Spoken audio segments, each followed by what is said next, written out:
Hey, Com 107. This is my informative speech essay or my informative speech for communications or introduction to communications. My name is Ashley Smith. It is term 5, 2022, and this is for Professor Jessica Cherry's class. I have chosen a topic for my informative essay. It's basically, I'm going to sort of do kind of a descriptive,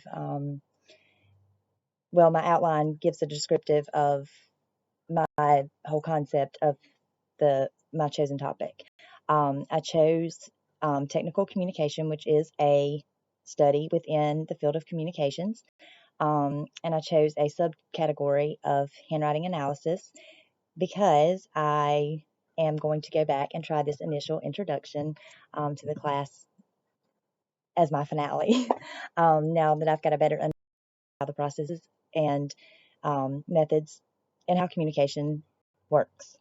Like I said, I chose handwriting analysis, and I'm going to begin. I'm just going to read a brief, my purpose for choosing this topic and my purpose for this informative speech. For one, because it was a requirement, and we listen and do what we are told because we don't want to fail. And number two, I had my own personal reasons. I'm not a very good public speaker, therefore I am using other techniques and methods as a way of allowing others to learn a little bit more about themselves as well as me before it's all a big trust thing. It's one of the main principles of within communication or effective communication is trust.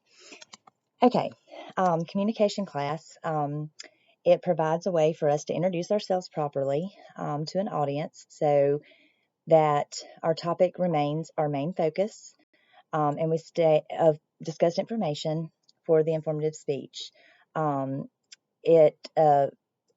analysis is a process that allows us to find our interpersonal hidden truths in personality and relationships and friendships and many other just relationships of all kinds. We want, when we give our public speech, we want to be aware of these things because we do not want ourselves to become the discussion or what the informative speech is about versus interest in what the initial topic was for the discussion because we failed to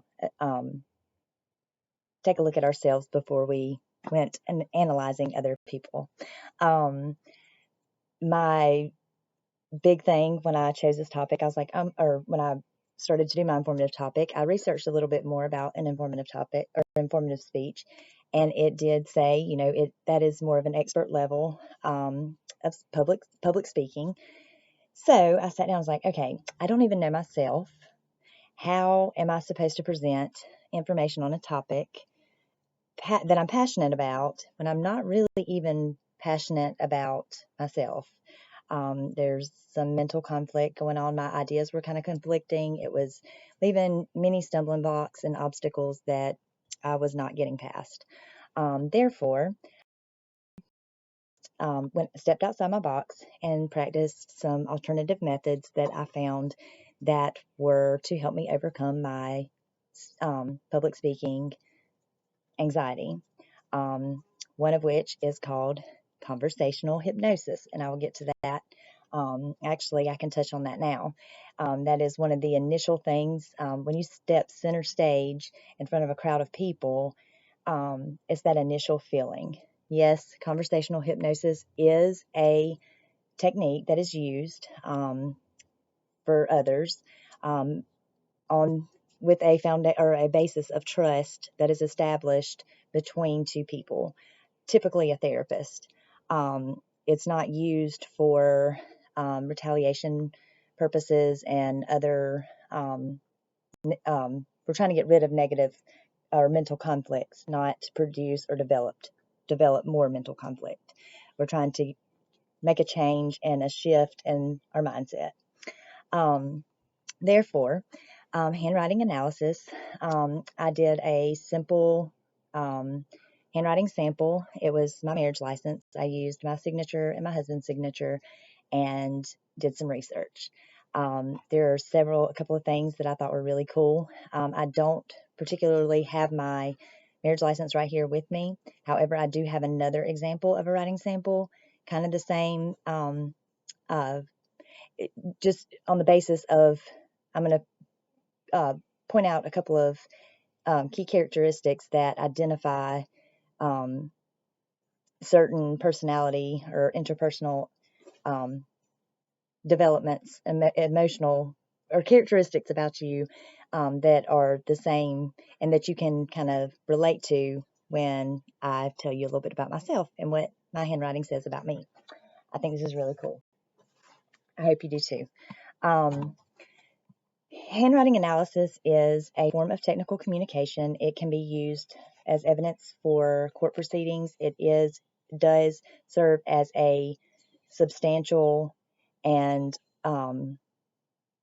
admissible court document within court proceedings. It is accepted. Um, Handwriting analysis is also an approach to effective teaching. Teachers use it as a way for students to construct and demonstrate knowledge that we've learned through a creative art form of handwriting. It allows us opportunities for engagement in new creative processes that help us connect with each other, other students, with our teacher, um, and other subject areas as well.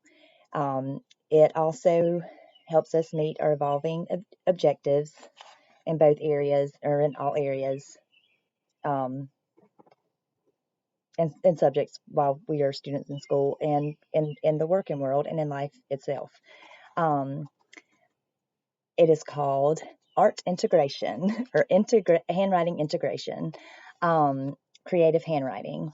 It's a stylish approach. And the reason I'm touching on this and emphasizing this is because handwriting, like I said, is a main principle within effective communication. Handwriting integration is considered a stylish approach to learning about handwriting analysis and how to analyze a handwriting sample. We're going to get to this in just a second. Personally, I actually, even in my outline, included a couple of visuals that I was not able to get into my actual, my YouTube video because I have not gotten that far yet with my experience in computers. But I'm going to start with this. This is a sample, and this is actually a canvas it needs to be framed for my bedroom. I keep this on my mirror, and it says, "Never fully dressed without great lashes." The spacing, I'm going to start with the left margin, the center spacing, and the and the curves in the and the creative writing. One thing that we need one of the some of the basic things that we need to identify if you ever decide to practice basics are the size of the letters, the spelling, forgiveness, verbs, the connectedness of letters, the presentation. If we remain within the lines, we go with outside the lines. We are cramming in the margins, left side, and on the right side, cramming in between. What does that say about us?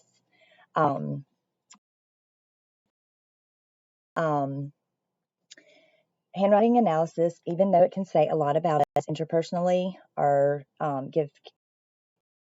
define us, brand us, give us characteristics and personal characteristics to identify us, not predict our future. Just want to clarify that. However, it can a lot about my current mental state, my current environmental, my ethical standards, my ethical practice, my moral practices, my values, status, relationship issues, many different things. Okay, that's an important thing. Don't on it. Even that this is handwriting analysis is a form of science that can, whether there's a mistake or a miscommunication made, and truth, the whole purpose. I mean, a truth can be found within it because, like I said, it is within a science. So it's like doing a lab test. There's always going to be some type of reaction result that concludes an experiment. Um,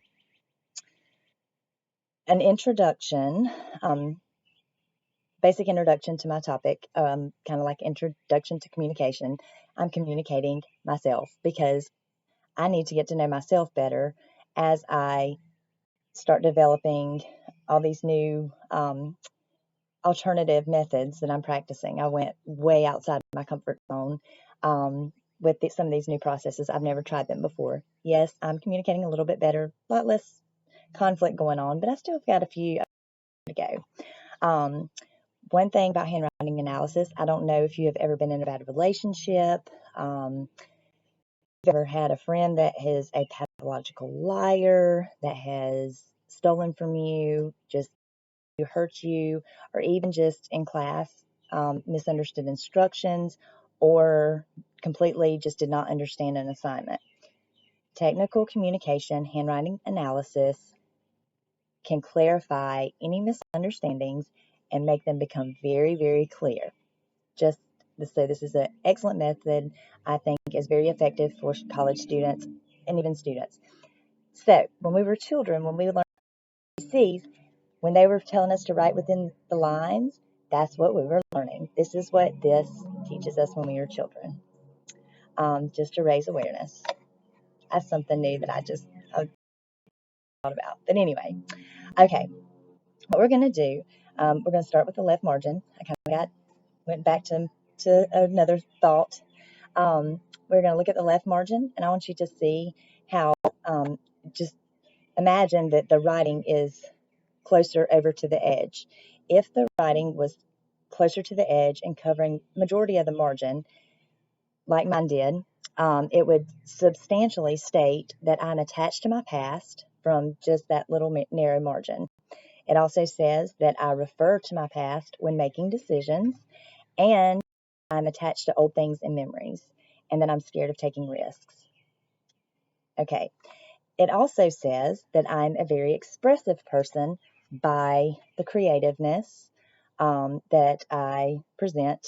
It also shows that there's a passion for something, maybe writing, it could be anything. A passion to reach out to others would be, something, let's see, motivational or something encouraging, inspirational. Um, It also says that I'm also very eager, and I will use this informative speech. I'm also very eager to move ahead with my goals and plans for my career and my future. And at sometimes I tend to lose control over my feelings and emotions. I am a very emotional person. This is just all determined by just a slant in my writing, as well as it determined a tone that I at sometimes may, or at some point, that was gathered from my handwriting that determined my state of mind at that present time. Just in that one writing sample that they analyzed for. May have put all of them together, but I'm just saying on the basis of that one. It also says I'm a very insecure person. I'm very insecure with myself in a lot of situations. It says that I like my space, and this is going off, we're going to refer to the center spacing.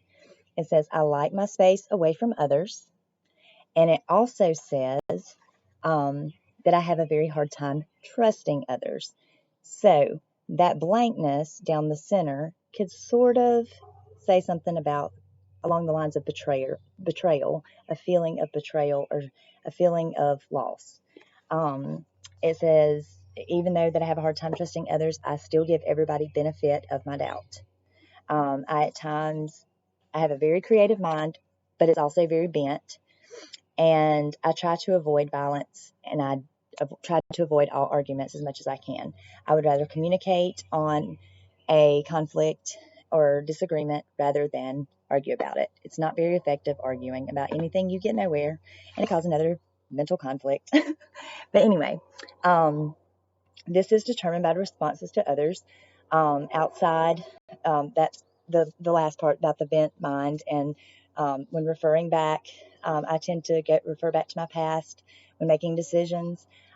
Just like so, if me putting this paper down and going back to it later on in a discussion would substantially support that factual statement about me.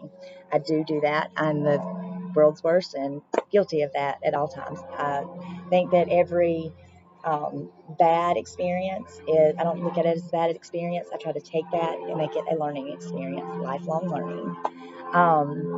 One thing that I have found very effective I stumbled across during preparation of my informative speech was conversational hypnosis. I did a comparative study on it as well. Even though that is a technique that is used to overcome mental conflict, it is also is the same feeling that you get when you step center stage in front of a crowd of people for the first time to give an informative speech. Um, it's that initial feeling that is conversational hypnosis. I thought that was pretty neat. I sort of ventured off and related that along to my personal introduction when doing my personal identity for communication, this course. So you could assess me for my validity. How truthful do you think I'm being with myself? This is how the facts that were stated about me that were true that I feel interpersonally are factual characteristics about me, but how I see me may be different from how you see me. So a formal introduction, I think, prior to any trying to communicate any important information or informative speeches, and establishing trust and building an audience is definitely something that I feel is very important. I want to have a good crowd for my audience. I don't want violence. Like I said, my target is, yeah, I mean, it's going to be everywhere. People are open for change, but I want it to be, I will be concerned, just as everyone else, I'm personally concerned about safety, and I'm a stickler for policy, technical communication. Also, I let's see, I'm going to touch on a couple more things. Okay, active listening. I was talking about, listen. It's very important. That's and a very important part of communication as well, to be an active listener. That's how you learn things about people. That's how you get to better know each other. And it makes you um, a lot more fun to be around. Versus another theory called a spiral of silence theory that has a concept apparently that through the thesis processes, that the hypotheses of that theory will eventually become the thesis statement, the stated thesis, and that will initially begin its processes through stating people are less likely to share controversial or uncommon opinions because they die of fear. They're under the perception that they will die to a fear of social isolation because of a perceived opinion, or it's not a fact, in other words. So because of a lie that is controversial, or an opinion that is controversial, and that will be more likely to express the truth through another opinion rather than communicate the conflicts and find a working process rather than entering into processes and practices being fearless, confident, um, without condemnation or rejection from the public, being accepted. Um, Handwriting analysis and forensic.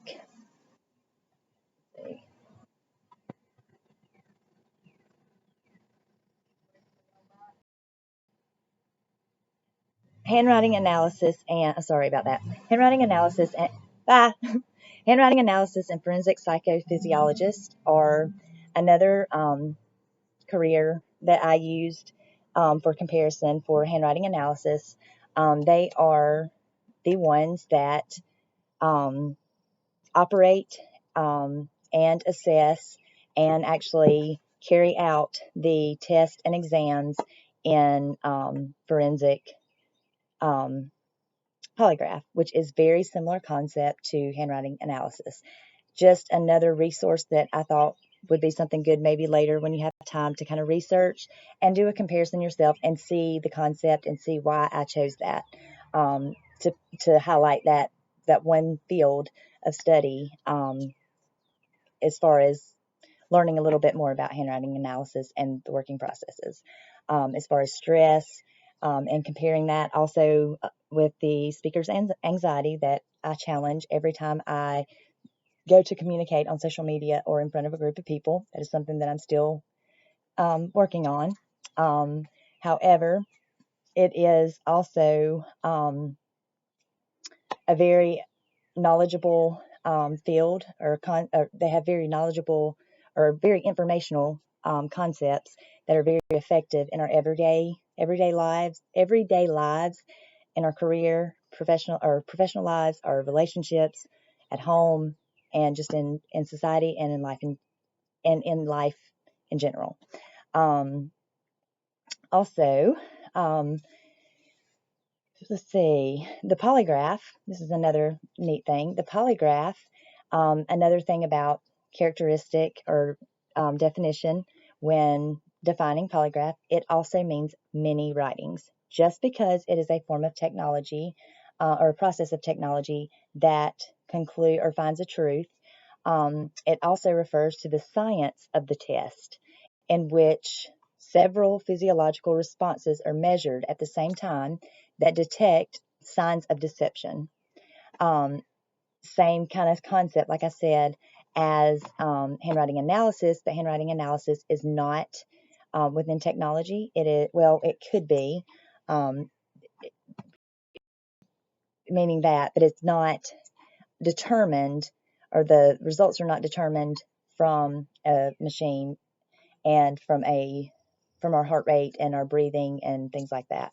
It is determined by the pressure of a pencil, by the spacing of our words, by the markings or scribblings, the erasing, many other different styles and techniques, or yeah, styles and types and styles and techniques, and types.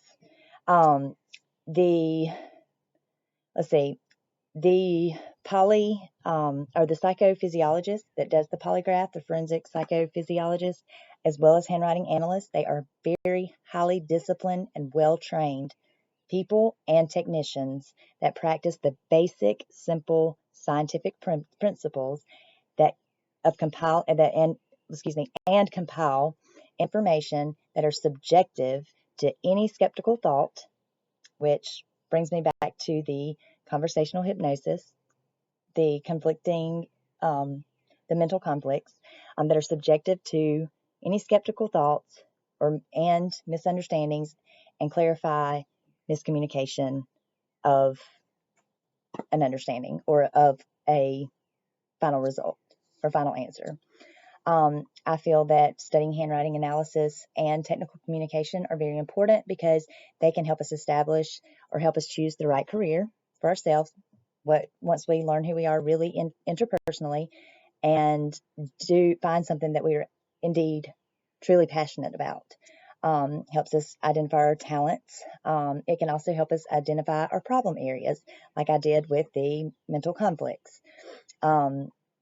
Initially, handwriting analysis is a form of science that enables us to understand. That enables us to understand our classmates, our partners, our husbands, wives, teachers. It helps us to. I am completely like all over the place. You're just gonna have to give me a minute. I'm trying to do okay. I was trying to make sure I didn't miss any of my key highlights. Oh, pooey. Okay. Okay, let's see. And I would have to stop right in the middle. Okay, hang on just a minute. Okay, we're gonna go. We're gonna skip on down because I am well over my 5 minutes. We're gonna jump right on into overcoming conversational, public, informative speaking anxiety. Conversational hypnosis happens naturally.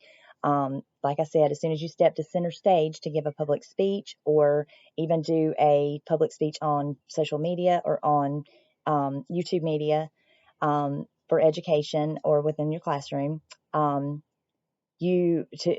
is what conversational hypnosis feels like. It is that initial, oh my gosh, I don't remember anything I said, just like I just had just a moment ago. Conversational hypnosis was created to be integrated into our everyday conversations and situations. And it is. As comfortable as you are with your friends, that is still considered an unconscious mind. The same that you feel when you step out into that center stage to give your informative speech. There are 3 processes that are working parts for conversational hypnosis. One is reality. That is realizing that conversational hypnosis is not just a collection of skills, that it is a state of mind. Also, it is understanding that when you go to give your informative speech, that it's not about you or it's not about me. It's about you and me, and us connecting.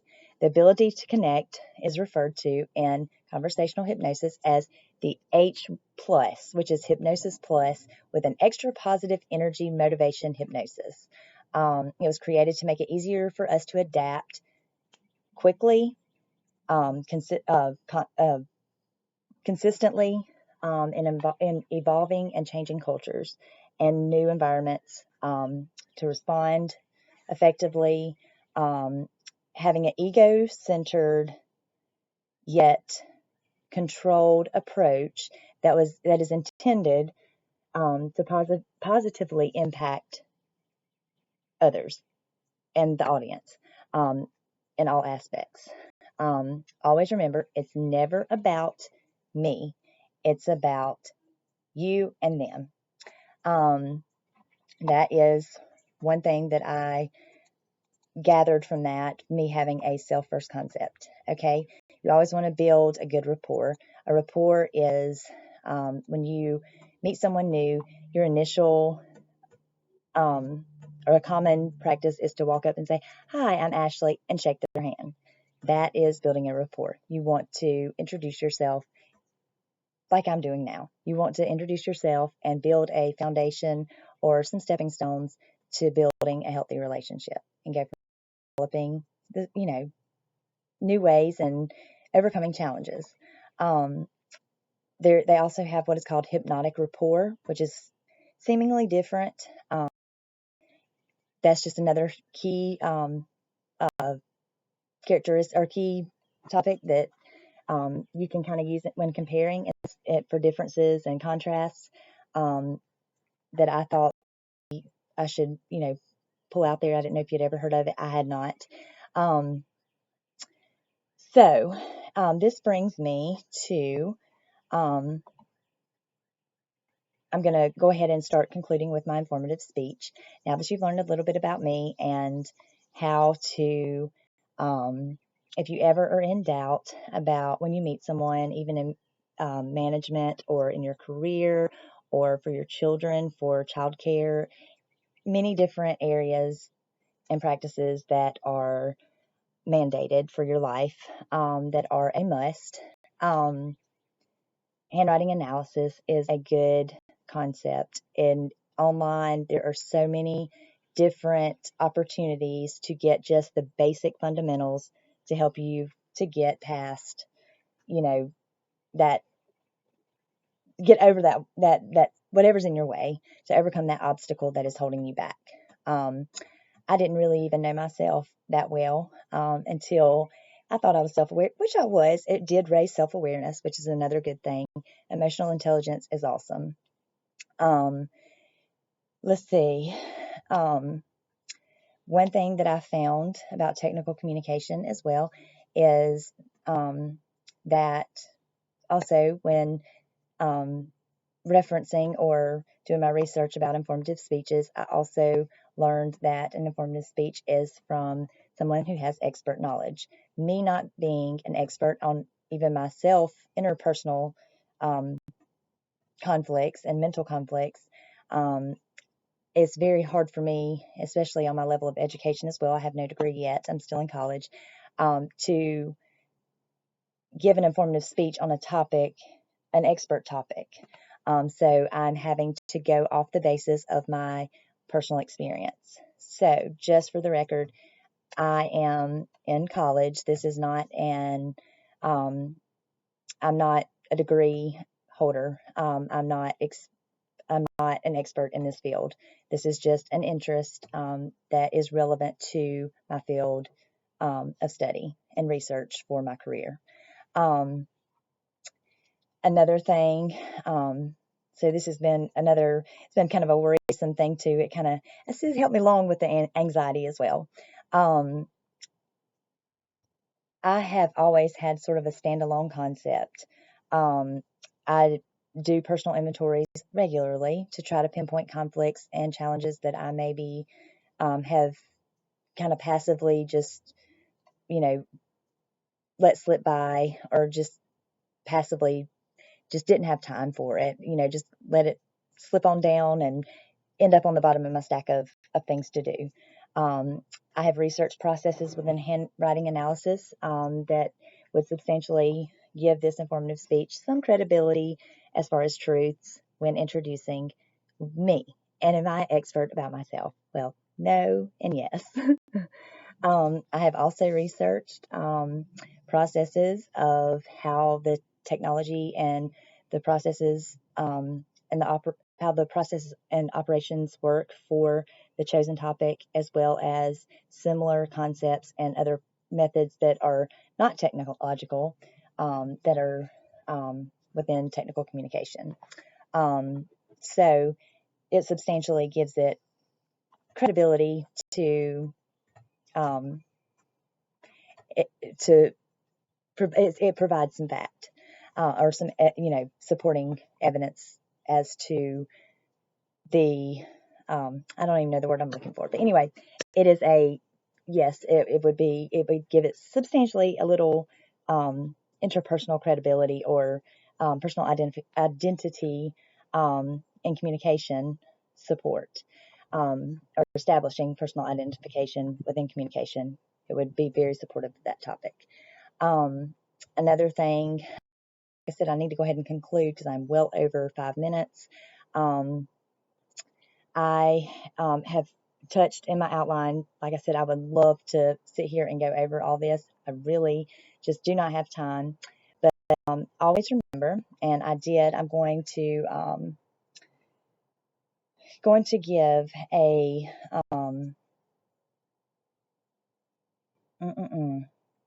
there was one more thing I was really wanting to touch on. However, I don't.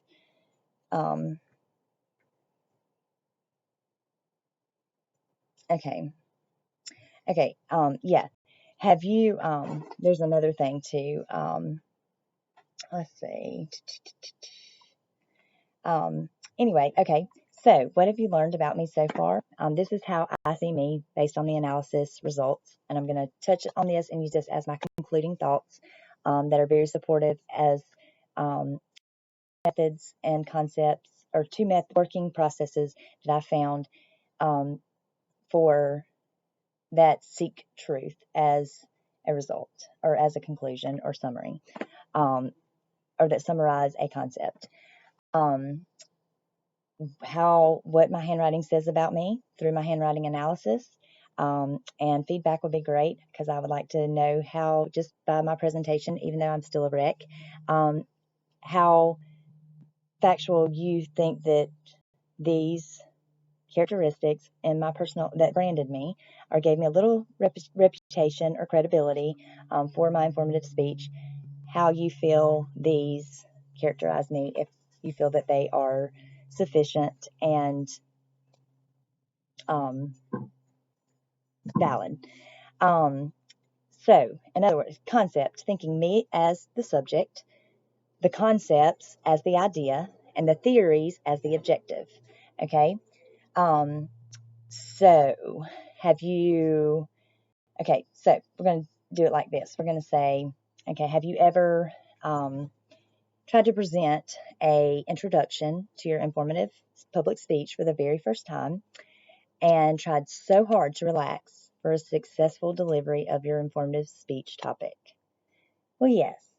So if you will refer back to discussions, and you can do a search in Term 5, Com 107, Professor Jessica Cherry's class in the discussion forums, do a search and you can put in Smith and you can pull up my discussions from Unit 1 until now and review those and compare and to the results that you get from this video, or that I was given for this as a basis or as a foundation for learning when analyzing my writing, and give me some feedback. I would really appreciate it.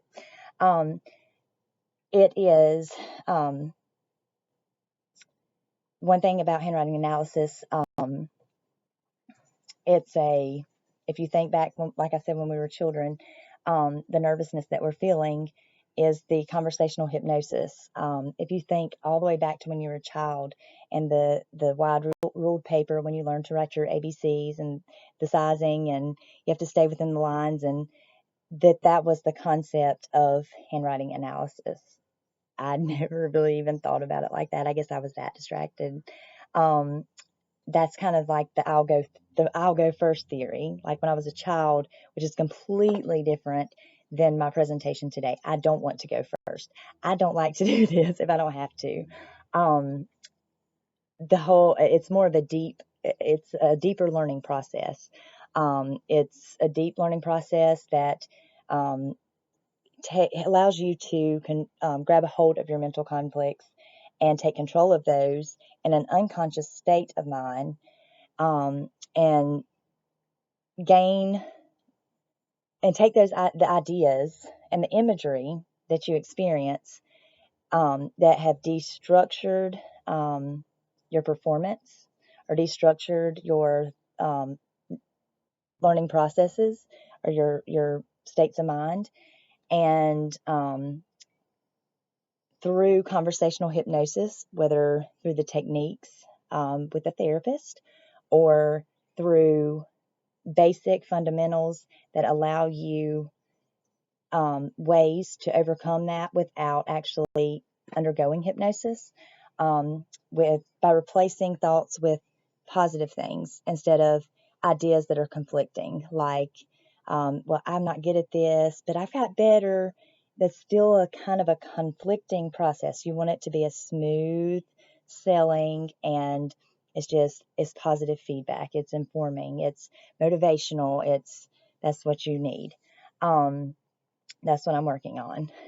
That is within considerably in psychology. It is considered an unconscious mind, but we see that as a conscious mind when we go see our friends. I'm not feeling nothing when I'm comfortable and I'm communicating with my friends.